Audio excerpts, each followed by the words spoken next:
Maman, un culte de feu à l'église Victoria Gospel Ministry avec l'homme de Dieu, le révérend pasteur Ali Mambou Batega. Botou nanga passage ezanini Matthieu 13. 1 Roi 17, 8 à 12. 1 Roi 17, 43. Jacques 5, 17. Biloko ya boye Nazanga te. Bienvenue à tous. Prends le contrôle de cet auditoire, mon Dieu, mon roi. Que cette parole soit une parole de puissance. Que cette parole soit une parole qui va délivrer nos vies éternelles. Une parole, Seigneur, qui va nous consoler, mon Dieu, mon roi. Parle-nous ce matin. Au nom de Jésus-Christ, nous te disons Amen.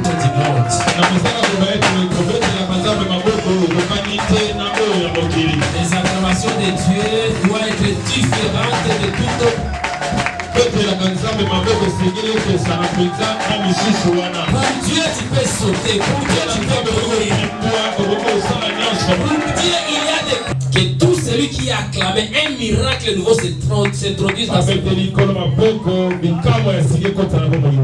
Amen. Nous allons faire la lecture de Dieu. Nous allons faire 4 lectures. Matthieu 13. À partir du verset 55. Et nous allons enchaîner jusqu'à 58. Deuxième lecture, c'est dans le livre de 1 Roi. 17, 8 à 12. Et puis on va sauter pour lire le verset 20. Troisième lecture, c'est dans le livre toujours de 1 Roi, 18, verset 43. Et la dernière lecture, c'est dans le livre de Jacques. Jacques 5, Jacques 5, verset 17. La première lecture, 55 à 58. Deuxième lecture, dans le livre de 1 Roi 17, 8 à 12. On va sauter pour lire 20. Troisième lecture, je répète encore. 1 Roi 18, verset 43. Chité dans Jacques 5, verset 17.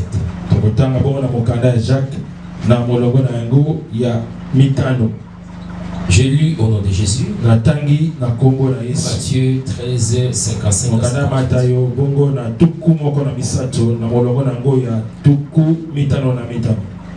N'est-ce pas le fils de charpentier? N'est-ce pas Marie qui est sa mère? Jacques, Joseph, Simon et Jude ne sont-ils pas ses frères? Et ses sœurs ne sont-elles pas toutes parmi nous? D'où lui viennent donc toutes ces choses? Et il était pour eux une occasion de chute. Mais Jésus leur dit: un prophète n'est méprisé que dans sa patrie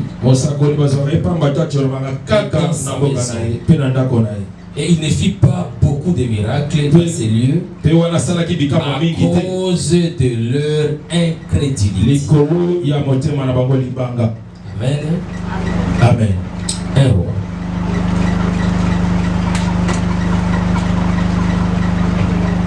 L'Éternel lui fit adresser en ces mots: lève-toi, va à Sarepta, qui appartient à Sidon, et demeure là. Voici, j'ai ordonné à une femme veuve de te nourrir. Il se leva et il alla à Sarepta. Comme il arrivait à l'entrée de la ville, voici, il y avait là une femme veuve qui ramassait du bois.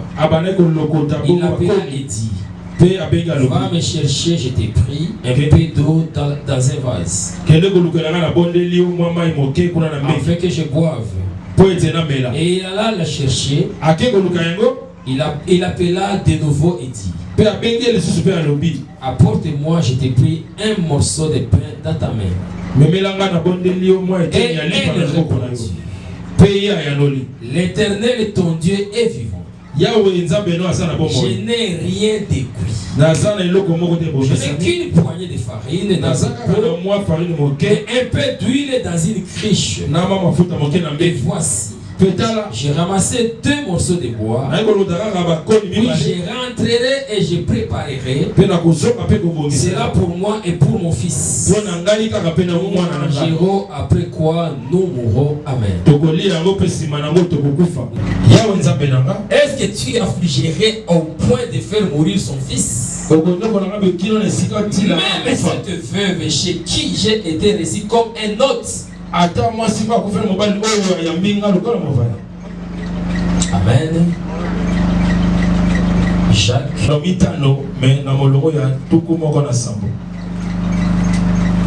Si tu as trouvé, tu peux lire parce que tu dois capter ou captiver ta mémoire aujourd'hui. Élie était un homme de la même nature que nous. Il pria avec instance pour qu'il n'ait plus point. Et il ne tomba point de plus sur la terre pendant 3 ans et 6 mois. Que tu veux parler encore personnellement à tes enfants. Que je disparais et que toi tu apparais. Afin que la parole qui sera libérée puisse se procurer et donner la vie. Dans la vie de mon frère et dans la vie de ma soeur. Permets, ô Dieu, que les cieux demeurent toujours ouverts pour la manifestation de la promesse que tu as faite en la lecture et en acceptant ta parole. Que le miracle s'opère et que le cœur, l'âme et le corps de tes enfants soient complètement guéris et sauvés. Je demande cette grâce au notre roi, c'est à ma qualité de roi et sacrificateur. Permets que les anges continuent à garder ces lieux dans le nom puissant et merveilleux de Jésus. Amen. Nous acclamons le Seigneur. Je bénis Dieu pour ceux qui vont suivre ce message. Je bénis également Dieu pour l'équipe qui est venue nous accompagner aujourd'hui. Vous avez écouté que la sainteté a sonné autre chose que c'est comme on a toujours l'habitude d'écouter ici. Il a prié à Dieu d'amener ses serviteurs au milieu de nous. Que Dieu bénisse leur présence. Que Dieu vous bénisse tous. Amen. Amen. Changement de. Tu ne veux pas changer la saison. J'ai dit que le message de ce matin a pour thème changement de saison. Si toi tu ne veux pas changer ta saison, moi je vais changer. Dieu a dit à chaque jour suffit sa paix. Pourquoi moi je vais continuer avec la saison d'hier? Je dois changer ma saison. Si tu étais habitué à pleurer, tu seras aussi habitué à être joyeux. Il y a des gens qui rêvent de faire une fête. Que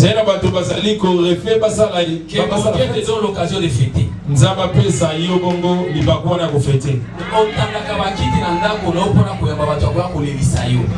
Mais cette fois-ci, alléluia.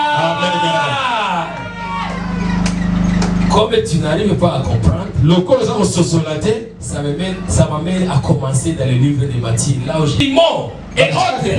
Joseph ne sont-ils pas ses frères? Ses soeurs ne sont pas au milieu de nous. D'où lui viennent cette choses? Qu'il parle ou qu'il prêche? D'où lui vient cette puissance? Cela veut dire qu'on était étonné. ya mwengo ba ete bazala ki na kokaba. On était habitué à voir l'homme. Amesana ko mona Mais moto ce jour-là, kasi mokolo c'est un homme nouveau. azalaki moto ya mbongwana. C'est pour cela que les gens qui sont habitués à te voir, ils seront étonnés de voir un homme nouveau. Bakokama ko mona we moto asika. Ils seront étonnés de voir un homme nouveau. Bakokama ko mona we moto Une asika. femme nouvelle. Mwasi asika. Une fille nouvelle. Elenge mwasi Les asika. gens s'interrogent. Bato bakomituna. Est-ce qu'il n'habite pas dans cette avenue? Ya fanda kana bela balabala wana te. Ce n'est pas elle ou ce n'est pas lui qu'on avait été. Eza yetene moto to mesa comment? Parce qu'on voit la différence. Les changements radicaux de notre na lolenge na biso ko kanisa. les changements radicaux de notre style de vie. Na lolenge na biso pe ko bila bomo ina biso. Les changements radicaux, je répète, de notre style. Mbongwana na biso pena ya makasi wana lolenge to mesa na Qu'on puisse voir bato que babona. ton style de vie a changé. Ete lolenge na ko bila bongwani. Et ces principes, Oyi malamu makambo tu wana. connais très bien ces conditions. Oyebi malamu ba Les condition. conditions du royaume. Oyo ezali bongo ya J'ai bokonzi. toujours parlé et je parlerai toujours. Na lobaka pe na Nous kokoma na sommes kokoma. appelés à mener sur terre une vie du royaume. Tobengami na kobila na mokili oyo Ici, sur bomo ya terre, nous bokonzi. allons mener une vie du royaume. Awa na mabele tobila bomo ya Les bokonzi. gens doivent s'interroger. Batesengeli bamituna. Ils ne doivent pas comprendre comment on vit. Bakosola te lolenge ni tobilaka. Celui qu'on paye $50, Ko bafuta 50 dollars benye mutabongisa. les gens de la foi Bato sont bomo les gens qui ne pleurent pas. bango balelaka Ce te. sont les gens qui apprennent à compter sur Baza Dieu. bato batalelaka nzambe. Jésus ne plairait jamais. Yesu azali kolela Même te. s'il n'y a pas la nourriture, Ata kokolia on esa les te. souffle dans les oreilles. Balobi na litoi. Il n'y a pas la nourriture. Ili ezali te. Qui il est? Ayebi nani aza. Il connaît dans quelle saison il est. Ayebi na eloko nini Nous azali. sommes dans une saison Toza na eloko oyo. où ce qui était impossible doit être Wapi ozalaki possible. impossible koma possible. Alors si je traverse ou j'entre dans cette saison-là, Ezali na koti na eleko wana. je n'ai pas peur de ce qui m'arrive. Nakobanga te pe kokomela ngai. Parce que la possibilité Po ete makoki se trouve au-dedans de moi. ezali kati na nga. Mais je vais t'interdire une chose.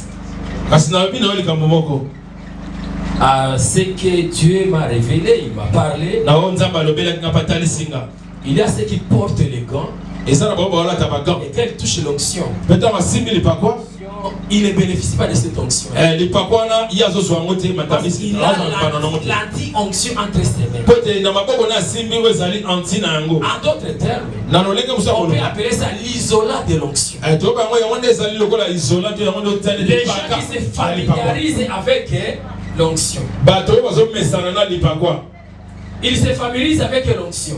Bazomesana En na lipakwa. réalité, c'est fou ici. Na mingi makambo oyo. Ils étaient habitués avec Jésus. Bato bamesana komona Et Yesu. quand ils voient Jésus produire les miracles, Kama bamona Yesu kosala ils bikamwa. sont en train de se dire cette option de le dire, il y a autre chose. Lipakwa lendi eza Tu mosusu. lis la même parole le mercredi. Bakomi yango Et là, sur amete. parole le mercredi, il y a encore une autre Lipakwa chose. wana makambo Tu le mosusu. lis encore samedi. Totaki yango mosusu samedi. Après cette parole, Sima iloba wana une autre chose. makambo mosusu. Parce que la Bible nous dit, la sagesse de Dieu Bwani ya Nzambe. est infiniment variée. Yango ezanga mondelo ezanga suka.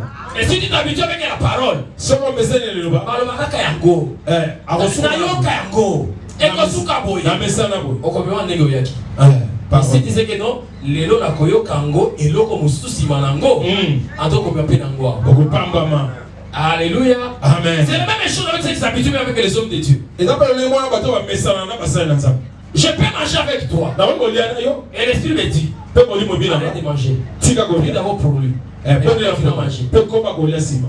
Et quand je vais te dire que lave les mains, je vais prier pour toi. Bana bana ko soka maboko na okondela pona yo. Papa, désolé à Dieu. To sisa na On ko. me saisit dans l'onction. Wana mesene na mosala. Papa, t'as prier si. Maintenant, c'est toi qui me donnes le temps de prier pour Yo no pesa siko ngono ndi ya okondela. on me saisit dans l'onction. On y est peut-être quelqu'un qui est ça là, Vraiment. voilà qu'on s'attire dans lui. Ok, ça va te ressembler là. Mais tu as raté quelque chose. Ozangi eloko moko Tu as raté. Ozangi eloko moko. Tu as raté. Ozangi eloko. Tu es en train de rater. Ozali kozanga eloko moko. Les invités qu'on a invités, les guitaristes et consorts, on m'a appelé déjà à la maison. Papa, les gens sont là. Mais il n'y a personne. Mais mutazate. J'ai appelé Joseph. Napeni Joseph. Vous êtes tous les invités sont là. Boza wapi bapa to batoto bengaki baza déjà wa. C'est quelle habitude? Momesano nini oyo? Bana ndako bazao. Bana ndako. Bopepa te, bopepa. Amen. Amen. Et si Dieu dit qu'aujourd'hui tu ne seras pas béni à cause de ton incrédulité ou de ta désobéissance, tu diras quoi? Peso kinza mabike yo pambola mate pona motema nete nzepe yo Les dieux est okoloba nzamba za injuste. amona ka bajuru nyonso na yaka te kaka lelo. Tu t'habitues avec l'onction de Dieu. Tu vas rater beaucoup de choses. Alléluia. Amen. Oh, il y a qui habite ma beaucoup. L'onction ne s'habitue pas avec.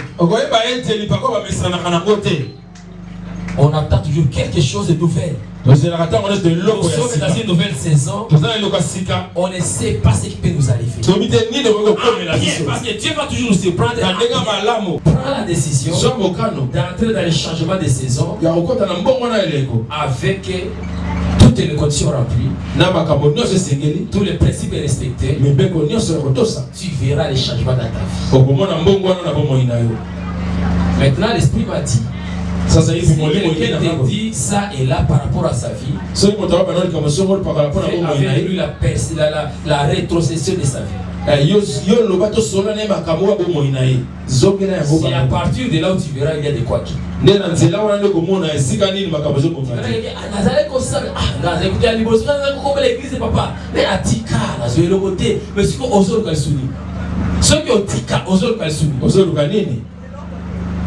Alléluia. Amen. Alléluia. Amen. Alléluia. Amen. Je prêche à celui qui veut changer sa saison. Je prêche à celui qui veut changer sa saison.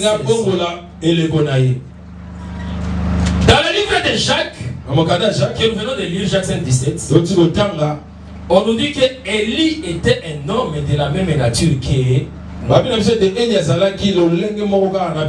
Ce que j'aime, c'est ce qui suit. Il pria avec insistance. Il pria avec insistance pour fermer les ciels. Les ciels. Pour que la pluie ne tombe pas. Pour que la pluie tombe. On est habitué à écouter que Élie a arrêté le temps. Il a arrêté la pluie. Pendant 3 ans et 6 mois. C'est fantastique. C'est fantastique. C'est un miracle rare. Personne n'a arrêté le temps comme mon frère, les gens t'observent.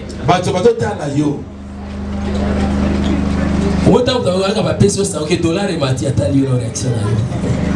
Atali. Ce qu'on parle, c'est que n'a pas pasteur, n'a pas frère.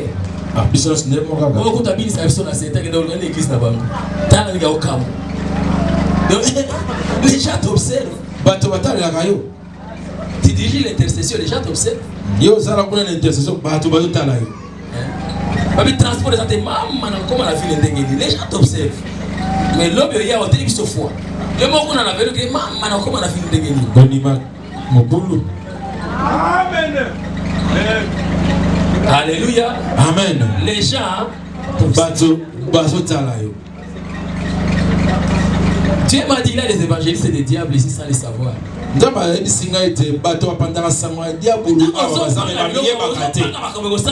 tu viens ici, aux évangélistes là. Parce que nous sommes les gens qui traversent une saison là où tout est possible. Je te reçois et je t'accueille dans l'univers du possible. C'est ici. C'est l'univers du possible ici. C'est possible. Ce que les hommes ne peuvent pas faire ici, ça c'est faisable. C'est l'onction de Dieu. Ma parole, c'est la parole de Dieu. C'est Dieu. La gloire n'est pas à moi, c'est la gloire de Dieu. Moi, je t'accueille juste comme un serviteur de Dieu. Alléluia. Bienvenue dans l'univers de Dieu. Que ta saison change au nom de Jésus. Amen. Amen. Que ta saison. Élie, cette fois, on a regardé, il n'y a rien. Cette fois, il a envoyé son serviteur. Il a annoncé la pluie. Fort. Un homme qui a vraiment la confiance à son Dieu. Si j'insiste là-bas, c'est pas je vais terminer cette dimension-là. Réalise un peu Talanan, ok? Réalise un peu. Talanan. Dieu t'amène Nzambe abengi de faire des choses ya kosala makambo qui ont retour même contre toi. oyo koki même kobalukela yo. Lorsque Élie dit, Tant Élie azali koloba. il n'y aura pas la pluie Bule kobeta te. pendant 3 ans 3 ans et 6 mois. na 6 mois lisusu matabisi. Élie, Elia je te pose la question, Élie. aye komituna na tuni. Toi, tu vas boire quoi? Yo komela nini? Toi, tu vas laver quoi? Yo kosokola na nini? Élie, est-ce que toi, tu n'as pas besoin de l'eau? Elia ye azala posa mai te. Élie, toi, tu vas préparer avec quoi? Yo kolamba na nini? Tu vas lessiver tes vêtements avec quoi? Okosokola bilamba na nini? Devant la situation, Na liboso makambo yo. Élie s'oublie. Elia ye Il abibosani. fait partie des habitants de la terre. Abosani te ye bazali kati na bato ya mokili. Il connaît là où lui il habite. Ya ye besinga wapi azali kofana. Il connaît que l'eau va manquer sur la terre. Moto osaka na mokili kasi na likolo te. L'eau va manquer pour les gens qui croient à des choses qu'ils voient. Mai ego osaka na bato Mais bazondima pas biloko aux bona. gens qui croient aux choses qu'ils ne voient pas. Kasi na bato te o bandimaka biloko bamonaka te. L'eau va manquer aux gens qui sont naturels. Mai ekozanga na bato ya mokili. Mais aux gens qui sont surnaturels, il y aura Na l'eau. bango baleki bikelamu mai ekozala. Si Élie prononce cela, Soki Eli alobi yango je pouvais ajouter si j'étais au temps d'Élie. naye kobakisa mpe ntango azali na kaka ya Eli. Élie, il n'y aura pas la pluie pendant 3 ans et 6 mois pour les hommes naturels. nga na bakoki kobakisa so nazalaki oyo na ba ete 3 ans na 6 mois mbuleke ezala te na Pour bato nous, oyo. les naturels, Mais na biso toleki bikelamu nous ne dépendons pas de la terre. biso etali biso te makambo Nous mokili. ne dépendons pas des saisons. makambo mokili etali biso te toleka Nous nous mokili. sommes à côté. biso toza mopanzi Nous sommes des mises à part. toza bato Nous batiama sommes en mopanzi évidence. tozali na Quand esika na on biso parle de tout le monde, ntango yango na bato il nyonso faut ajouter sauf. ezali kobakisa sauf to apart kotia mopanzi Toi, tu paniques trop. yo On olengaka mingi parle des choses en général. baoba makambo nyonso Quand basangisi on te dit, on n'a pas dit qu'on a parlé et toi et kasi ntango balobi teke na yo mpe na kati pourquoi tu mélanges? kasi yo oza komikotisa na kati mpo na nini Tu vas là où tu es. tala esika yo ozali C'est comme ça que la vie te complique. ya solo vraiment mokili Tu totungisa ne connais pas ton identité. mpo te yebi te yo oza Mélange nani avec tout le monde. oza komisangisa na bato nyonso On parle de ces gens-là. bazolobela nde Les bato non-croyants. bato Les bandimaka gens qui te n'ont pas un Dieu véritable. bao baza na nzambe Les gens basolo qui te n'ont pas un Dieu sans mélange. baoyo baza na Mais nzambe to ici, basangisaka nous te avons un Dieu kasi sans biso awa mélange. toza na nzambe oyo Je vais tosangisaka te avoir peur de quoi? na kosenge esenge na banga mpo na Nous nini dépendons de qui? biso totalelaka nani Seulement de Dieu. kaka nzambe Point très. esili wana Alléluia. amen Tu as compris que ta saison va changer. sosoni ete leko na yo kogongwana Tu as compris que ta saison va changer. L'aéroport de Kawes m'a belé Kangami. te Oh. Mais pourquoi tu paniques? yo olenga nini Alléluia. amen Est-ce que je parle à une victorieux? nazoloba molongi moko Je parle à une victorieuse. nazolobela molongi Est-ce moko que je mwasi parle à quelqu'un qui change la saison? nalobela na moto oyo azali kondima Ta mpo mona saison eleko doit changer. eleko na esengeli Ta bongwana saison doit changer. eleko na yo esengeli Ta bongwana saison doit changer. eleko esengeli Je bongwana n'ai pas dit que tu dois changer seulement l'adresse. nabika teke esika ofandaka saison. sengi kasi eleko na Ta yo vie, bomoi na ta yo situation. makambo ya yo Alléluia. amen Élie, elia il n'aura pas la pluie. moleko beta te Sauf kaka à ma part. na liloba na ngai Et puis on ajoute, mpe babakisi Élie était de la même nature. eli azalaki lolenge moko kaka na biso Je te pose la question. na tuni yo motuna Dans ta vie, qui décide? na bomoi na yo nani azwaka mokano Les sorciers, bandoki les lois établies, mibeko oyo etiama Kokonayo, kasi oyo batia pati ya ngai les choses doivent. makambo esengeli Je bongwana suis venu révolutionner ma ngai famille. naye kochange naye Je kotia suis makambo venu esika révolutionner ma génération. ngai naye kochange te kokota makambo Moi, esika na elingo na c'est nga moi. ngai eza nga Alléluia. amen Alléluia. amen Les anciennes méthodes, il faut laisser. makambo ya kara esengeli On kotika a que des poteaux. Non, c'est pas qu'il prise en charge. Prise en charge, ça là, yo mon co. Reste prise en charge. Amen. Depuis, c'est là. Alléluia. Amen. Là, on a parlé. Non, c'est là, papa, balé, là. Oh! Quelle époque? Tu vis dans quelle époque? quelle prison Tu vis dans quelle époque? yo obila leleko nini Oui, na lingi na sala, mais là, c'est là, c'est qu'on a fait, ça n'a pas boti. Oh! Papa! Ils seront les invités. okobenga bango Et lokola écoutez ce que kaka tu vas leur dire. yo bakoyoka oyo yo nde koloba na bango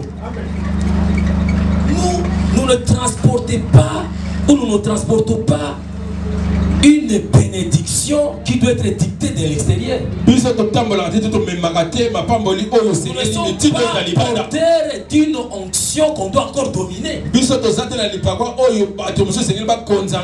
lui qui vit en toi. Parce qu'en réalité, si tu vis, c'est Christ qui vit en toi. Mais si Christ vit en toi, qui va encore te dominer? C'est ce qui te manque. Savoir compter sur Dieu et Dieu seul. Savoir compter sur Dieu et Dieu seul. Le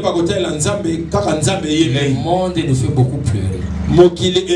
Cette nature nous fait beaucoup pleurer. Et depuis toujours, la sagesse de Salomon nous a dit rien de nouveau sous le soleil. Amen. Pourquoi ngana landaka eloko elelisaka batu? Il faut ngana ya la méthode mususu ya ko vivre na mokilo sakena lela. Amen. Alléluia. Amen. Tu dois apprendre maintenant là. Et à compter que sur Dieu. Yaya na yo. Aza obligé de kosunga yo. Amen. J'aime barwa oyakala. Mutu azoya roi kata makambo nanga roi sunanga a déchiré na vêtement na biso kinzamba asungi yote nana kusunga yo wana mokonzi ya mboka ezana makambo eko dépasser na ba roi. Amen. Eko dépasser na ba yo mona keka papa mais ça dépasser la situation na yo a dépasser mais yo fana ka papa ko ça papa zo zelo fite de côté na azalé ko ça a saliti. Moussa papa ici, on compte côté sur la décote finale. Décote finale. Papa, toi de la décote finale là. Décote finale payé, tu comptes sur la limite sur la papa côté va passer. Oh, génération qui apprend à compter sur Dieu. Tout ça est que oh oui, c'est une total la kaka nzambe. Nazala nango muki. Nazala nango ebele. Nzambe yemoko ayebi. Il est écrit, c'est l'Éternel Dieu qui pourvoit. Et comment m'a été nzambe de moto akosala to apesa rapport. Makambo ekosala mana 16h20 yo nanga to yebiti. Ata mokete. To ayebi alikolo. Mutu ayebi suka ya vi nanga na yo eza ye wana kuna. Ya tata mwasi wana te eza ya yate eza na lite. Mutu tiko ngai Eli pona kosala ko exécuter parole ya Nzambe. Na banga kenga na komela nini? Mutu te.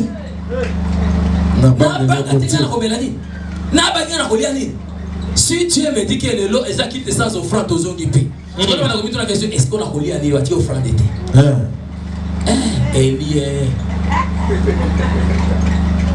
Alléluia. Amen. N'a pas choqué yo, que tu ne vis même pas de ton salaire. Tu ne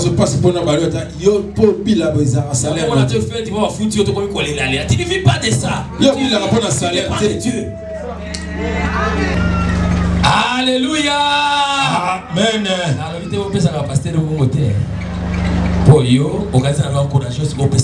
Non.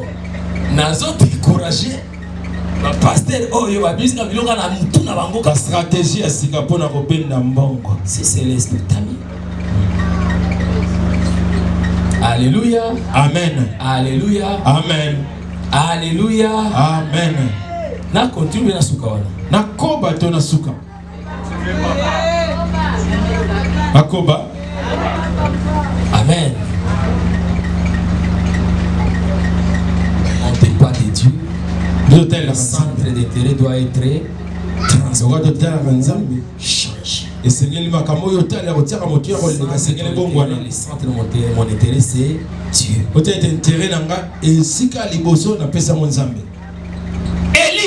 Élie a arrêté la pluie. Qui lui a parlé maintenant? Dès que tu es balinga na yo, Nzambe ayebisi yo ki, oyekaka awa na yebisi yo kende na yo, ndeke moka kwa kolesa yo. Deuxième question ko yati. C'est ce qui me montre que Élie, il avait vraiment confiance en Dieu. Il connaissait vraiment la capacité, la profondeur de Dieu. J'ai ordonné au corbeau de te nourrir. Allez, ça y est. Il est parti. Il est accueilli. La parole de Dieu est suffisante. Le bananzambe yango ekoki. Qu'est-ce qu'on va ajouter à la parole de Dieu? La parole de Dieu, ils ont un ndembi na kati matungulu pilipili. Ingrédients futa, ils ont un mungwa. Yosu za kokoka. Amen. Et le que ça dit. Toi attends seulement son accomplissement. Yo zelaka ekokisa minango. Esili wana. Tu attends seulement son. Yo zelaka bokokisa minango. Zalaka sikoro kola mutu oyo azo zelaka accomplissement parole lesala nini ekokisa. Mais zelaka yango lolenge mutu akozela nzambe. Bakoto propre, bakuta yoboye. Alléluia. Amen. Ba fiancé basa. Ou ato zaka ba fiancé basa. Fiancé alobi akoya. Akoto penyete. Akoto te maquillage te. Akoto sokolite. Hein? Akoto ndenge wana. Moi et l'autre on tient la congélateur te ezala ma ezala secret ezala jus. On tient tes os de la fiancée. Dieu c'est la confiance parole à Nzambe ndenge. Nakoiba. Parole à Nzambe. Le bizoko qui s'en va la vie na yo. Yo na la boîte na poko. Vraiment. Na on a makamza ba sangi ko kante. Ozala ki wapi? Alléluia. Amen. Oli ga bituna te. Ozala ki wapi? C'est la accomplissement parole en Zambé, mais yo moko osa dignité pour parole est-ce que ça va la vie dans yo ça matin. Alléluia. Amen. Il est parti. Peli accueilli. Il a attendu. Azela qui est le corbeau était comme aya kolesa. Ce que j'aime On a lingaka. Et il y a zaki na bola la papa. Alali. À la montre à moni wana basi bakitisi allié à baluka changer de position. Papa là ça doit nga pongi pia kaisa maiza pongi ya zozo ya mona bisaki yo tika bakaki lolo mbeto journée ceci o luki ozuite o komi na mbeto lala kozwa vese pamba o komi so enzambe le sura bandegi oh ya Code de servitude. Et bien, nous avons un somnuit parce que la kévista qui est de Kéba. Je veux laisser celui-là. Alléluia. Amen. Alléluia. Amen. Alléluia. Amen. J'ai ordonné au corbeau. La personne me dit il est parti. Il est accueilli. Il part. Accueilli. Le corbeau, évidemment, a amené la nourriture. Il y a mangé. Je te pose la question. Parmi les animaux impurs, les corbeaux ne sont pas dedans. Dieu, pourquoi tu n'as pas utilisé les animaux ou les oiseaux qui ne sont pas impurs? Il a une leçon. Zambé a dit qu'il réserve à cause d'avoir besoin impur. Tu n'as pas lu que Dieu va disposer de tes ennemis de travailler à ta faveur. Même les impurs. Moi je te dis qu'il y a même les païens qui vont chercher les païens. Il y a les païens qui ont besoin de toi. Par l'ordre de Dieu. Païen lui c'est même Akuna. Dieu veut pas s'aller à Ekotika. À exécuter. On va dire que Moutou ya Kabakate. Il va être obligé. Toi tu crois pas au miracle pour moi. C'est la démonstration de la puissance de Dieu. C'est la démonstration de la puissance de Dieu. Il est dit que même les païens vont amasser pour nous. Alléluia. Amen. Des fois, au côté de là, autant les mitu que les cas, on a mis trop José le cas. On te montre que la gaille. Oh, oui, le verre au tic la gaille. Dans le monde, on passe à côté de douanier. Amen. Tu ne crois pas? Tu ne crois pas? Alléluia. Amen. Les païens peuvent travailler pour toi.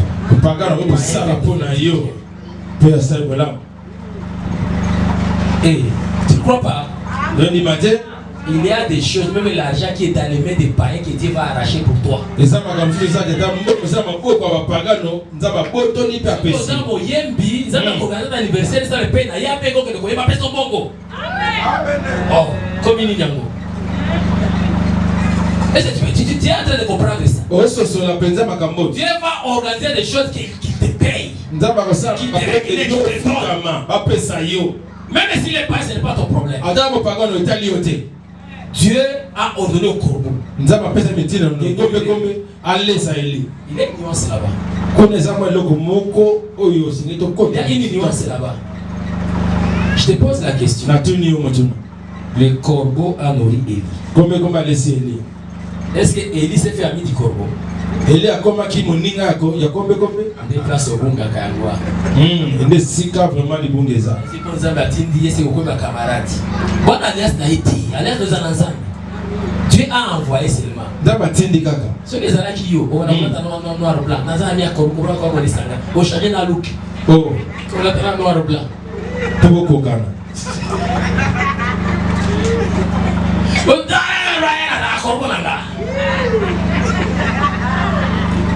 Avec corbeau, ça c'est fini la corbeau. Quand on veut que l'on va corbeau, Azan pire. Il a fait pour toi. Il y a plan A, plan B, plan C, plan Z de Yanzambe. Ce qui est au Kangam, ce qui est comme la souka, on a ma canisina yo, on a réflexion na yo. Mais Yanzambe, il se quitte. La Bible dit là où l'intelligence de l'homme se limite, c'est là où l'intelligence de l'homme, de Dieu, commence. Donc tu as dit que sous Kapenza bien. Donc c'est le Kanza. On va sous qui te le Kanza bêté. Donc c'est maintenant sous mais à ti que nous allons ça te le Kanza. Donc ça passe quand on veut ça sous qui sont sous les cas. Dans la sous qui sont tu as qu'à 11h dans l'église. C'est sous Kapenza à 7h. Quand nous avons sous qui sont là là. Pasteur là là l'église. On est là qu'on y a retard. Nous avons sous qui sont que cela ne soit pas ton partage au nom de Jésus. Que cela ne soit pas ton partage au nom de Jésus. Mais Luka Kosala Boyokanya wala Molanzambe. Amen. Le Torah a séché. Le corbeau ne vient plus. Mais Dieu qui connaît la suite, le maître des temps et des circonstances, qui n'est pas étonné par les événements, qui savait à quel moment et à quel temps le Torah va sécher, avait déjà averti à Élie, va à Sarepta. J'ai ordonné à une veuve de te nourrir. Allez, ça y est. C'est pas compliqué. Vraiment. Il y a qui va tuer un bongo. Un bateau. Si Dieu ne t'a jamais éprouvé, il ne va pas t'élever. Parce que la fin des épreuves, c'est l'élévation. Je ne cesse de le répéter que les épreuves, c'est pour t'élever. Et les tentations, c'est pour t'évaluer.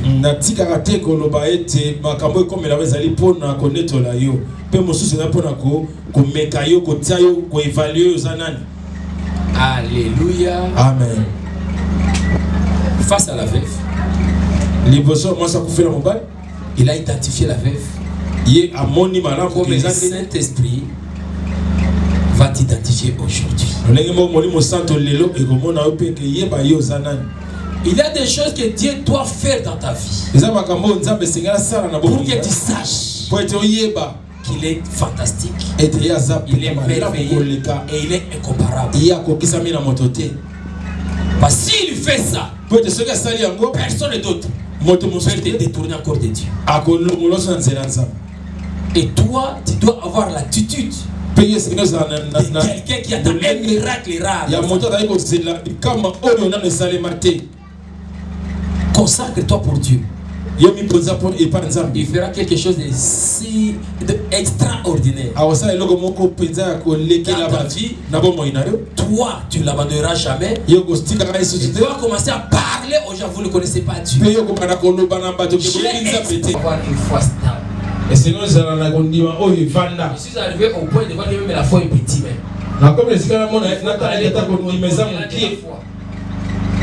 Là où tout le monde ne croit pas, toi tu crois, c'est vrai.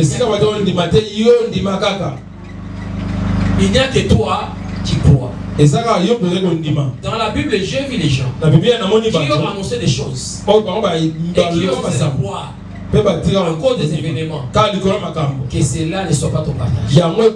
Et c'est là que je vais clôturer ma prédication.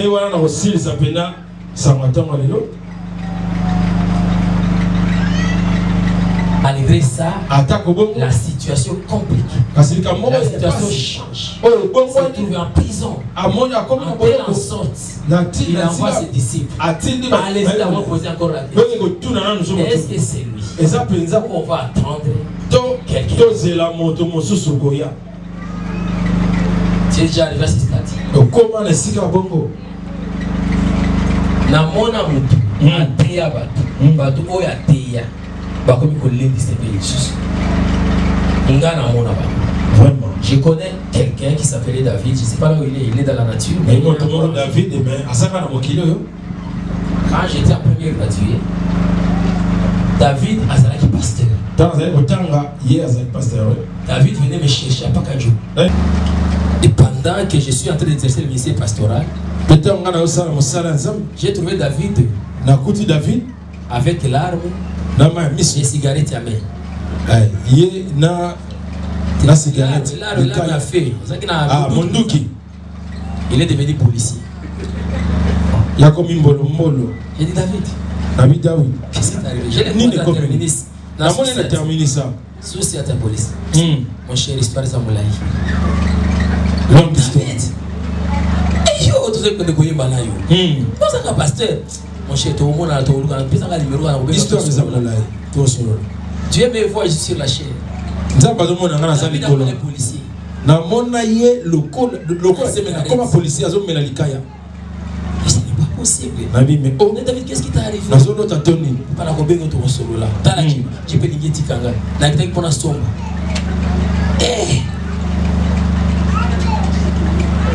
Que cela ne soit pas ton cas. Et comme elle a eu boyété.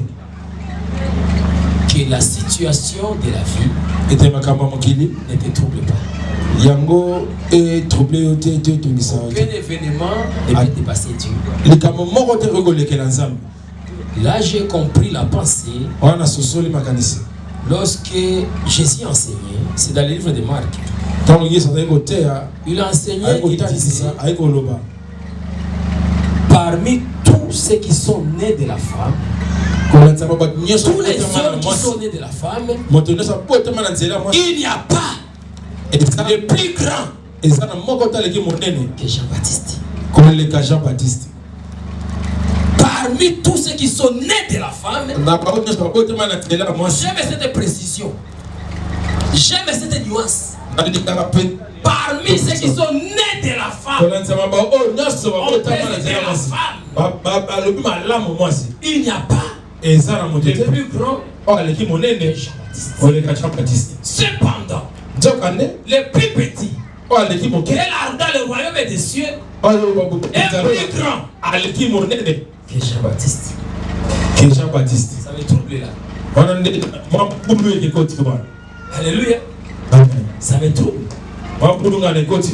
Message envoyé par Dieu. Il n'y a pas de plus grand que lui. Transformé. C'est lui dans sa nouvelle nature. C'est lui revêtu de l'accomplissement de toutes les promesses de Dieu. Quand toutes les promesses se manifestent dans ta vie, les gens doivent se poser la question. Si les gens ne se posent pas la question, c'est parce que les promesses ne sont pas encore manifestées. Bientôt.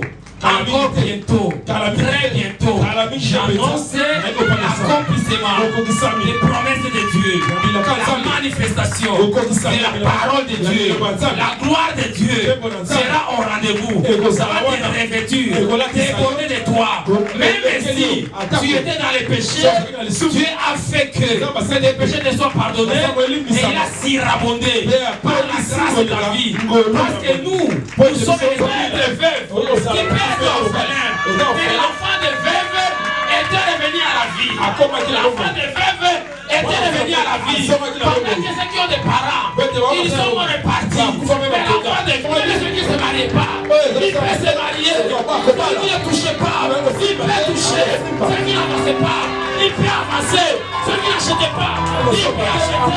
Ceux qui ne parlent pas de lui, il peut faire une histoire. On va commencer à parler de lui. On parlera de toi. On parlera de la visitation. On parlera de toi. On connaît de toi, de qui, de ta classe de bien. Il ne connaît pas. Il ne connaît pas les corbeaux. Il ne connaît pas les autres corbeaux. Mais on a ordonné ces corbeaux-là. Il est venu les chercher. Dieu peut ordonner. Aujourd'hui, j'annonce l'ordonnance de Dieu. J'annonce l'ordonnance de Dieu. L'ordonnance est signée par Dieu-même. Il va ordonner aux gens de donner le travail, de donner les salaires, de loger, de nourrir, de venir à ton secours. Il va ordonner. Je ne sais pas qui Dieu va visiter aujourd'hui. Je ne sais pas qui Dieu va visiter aujourd'hui. Mais que je sais, quelqu'un sera ordonné. On l'ordonnera. Et tu cherches. Parce que tu vas chercher à changer de saison. Il te plaît. Il est exactement de temps. Malgré ces robes de rivage, il sera identifiable.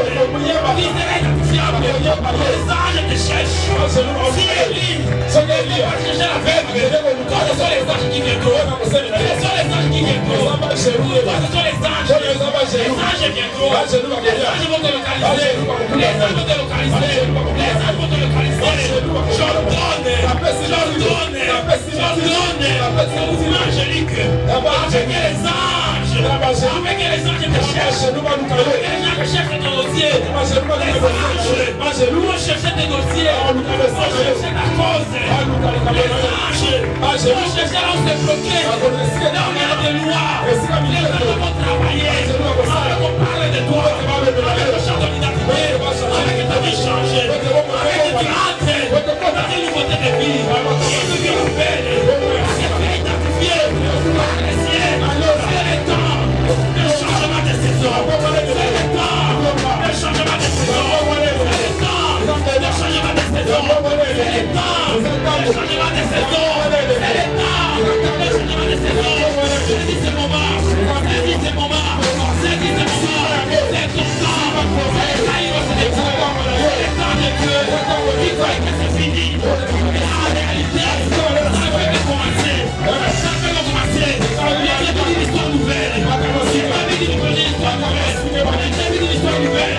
ça commence aujourd'hui, ça commence aujourd'hui, ça commence aujourd'hui, il dit pasteur qui cherche quelqu'un, il dit pasteur qui cherche quelqu'un, une voiture qui cherche quelqu'un, une pérédition qui cherche quelqu'un, une télépathie qui cherche quelqu'un, c'est le moment, c'est le temps de Dieu, c'est le temps de Dieu, nous sommes les oubliés, laissez-les ne pas oublier, laissez-les abandonner, laissez-les ne pas abandonner, il y a des bruits, il y a des bruits, il y a des bruits, qui annoncent la pluie, qui annoncent la bénédiction pour toi, il y a des bruits, il y a des bruits, qu'est-ce que ces bruits-là, qu'est-ce que ces bruits-là, qu'est-ce que ces bruits-là, qu'est-ce que ces bruits-là, qui annoncent la pluie, qui annonce la pluie, il va prévoir dans ta vie, il va faire une prédiction, qui connaît, il va témoigner, c'est le temps de témoignage, c'est le temps de témoignage, c'est le temps de témoignage, je le sens, c'est la pluie, il y a des choses nouvelles, il y a des choses nouvelles, il y a des choses nouvelles, pendant 3 ans, on va faire la pluie, et d'un coup, on va la pluie sur toi, si tu es destiné, ta famille, on va arroser, fini la chevelesse, fini la chevelesse, fini la chevelesse, fini la chevelesse, fini la chevelesse, fini la moquerie, fini la moquerie, fini la moquerie, fini les régés, fini les régés, fini les régés, fini les régés, fini les régés, c'est grâce à ton partage, c'est grâce à ta portion, c'est grâce à ton partage, c'est grâce à ta portion, reçois cela, ça c'est ta part, reçois cela, reçois cela, c'est celui qui croit que les anges le localisent, c'est celui qui croit qu'il va les changer dans ta vie, je bâti, si tu crois tu verras, on est que je bâti, si tu crois tu verras, on est que je bâti, si tu crois tu verras, on est que je bâti, si tu crois tu verras, c'est celui qui croit.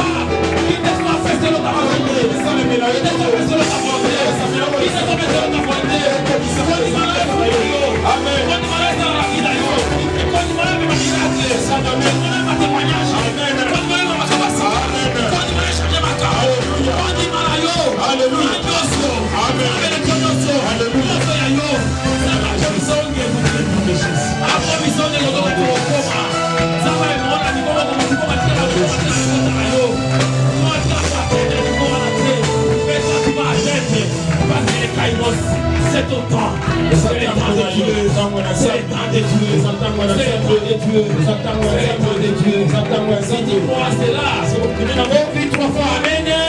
Amen. Amen. Nakati ya vinanga, mimonisa, nakati ya saison oyo, to annoncer, que to proclamer, saison ya sika, makambo ya sika, e monana, nakati ya semaine ya sika, nyonso, e koma ya sika, na pamboli, journée à lundi, na pamboli, journée à mardi, nazo pambola, journée à mercredi, na pamboli, journée à jeudi, nazo pambola, journée à vendredi, na pamboli, journée à samedi, nyonso ola zwakate, na kozwa yango, na pamboli maboko nanga, na pamboli makolo nanga, na pamboli ndako nanga, na pamboli wa projet nanga, ba relation nanga, na pamboli nyonso yanga, na onga na yebite, zambo yebi yango, pambola yango, kobima nanga, na kozonga nanga, ezala peni, likolo, efongwama, malheur, na mutu nyonso,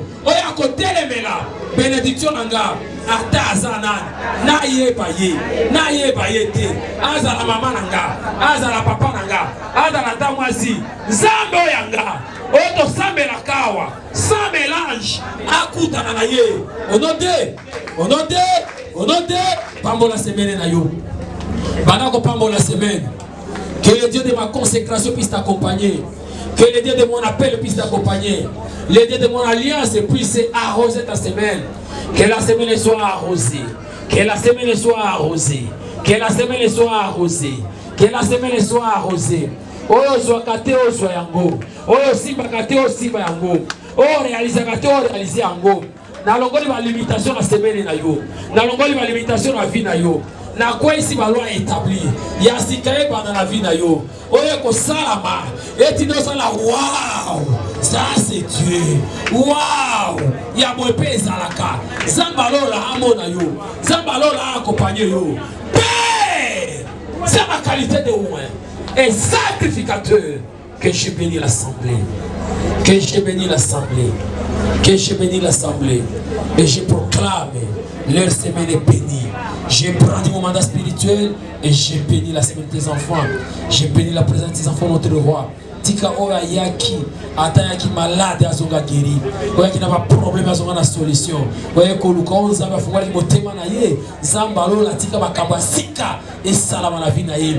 Que le miracle rare t'accompagne. Les témoignages uniques soient ton partage. Qu'il en soit ainsi. Au nom de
célibataire,